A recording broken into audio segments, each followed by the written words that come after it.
పరాభావనామ సంవత్సరంలో ఈ రాశి వారికి ఎలా ఉందో చూద్దాం. ఒక ముక్కలో చెప్పాలంటే మీకు 2024తో కంపేర్ చేస్తే 2025 చాలా బాగుంది. 2025తో కంపేర్ చేస్తే 26 ఇంకా చాలా బాగా ఉండబోతుందని గమనించుకోవాలి. ఎందుకు ఈ మాట చెప్తున్నానంటే ఇది నేను ఉగాది రాశి ఫలాలు చేయటం, సోషల్ మీడియాలో పబ్లిక్గా టీవీలో ఇంటర్వ్యూ ఇవ్వటం ఇది 3వ సంవత్సరం.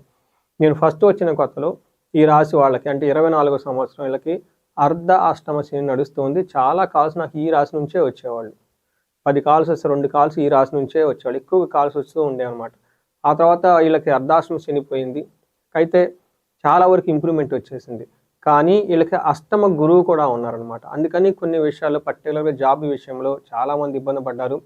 ఏదో బలవంతంగా జాబ్ చేస్తూ ఉన్నారు, కష్టంగా జాబ్ చేస్తూ ఉన్నారు, ఇష్టం లేకుండా జాబ్ చేస్తూ ఉన్న వాళ్ళు అట్లుగా ఉన్నారు. ఈ ఒక్క విషయంలో ఎక్కువ మంది చాలా ప్రాబ్లమ్స్ ఫేస్ చేశారు. అయితే శ్రీ పరాభావనామ సంవత్సరంలో 2026 సంవత్సరంలో లక్కీగా ఉన్న రాశి ఈ రాశి అని చెప్పుకోవాలి. ఎందుకంటే గురువు వీళ్ళకి విశేషంగా లాభించబోతూ ఉన్నాడు.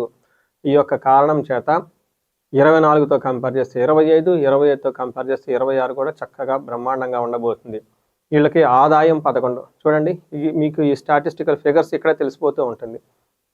వీళ్ళకి ఇందులో ఉన్న నక్షత్రాలు కనుక చూసుకుంటే విశాఖ 4వ పాదం, అనురాధ 1, 2, 3, 4 పాదాలు, జ్యేష్ఠ 1, 2, 3, 4 పాదాలు అంతా ఈ వృశ్చిక రాశిలో ఉంటారు.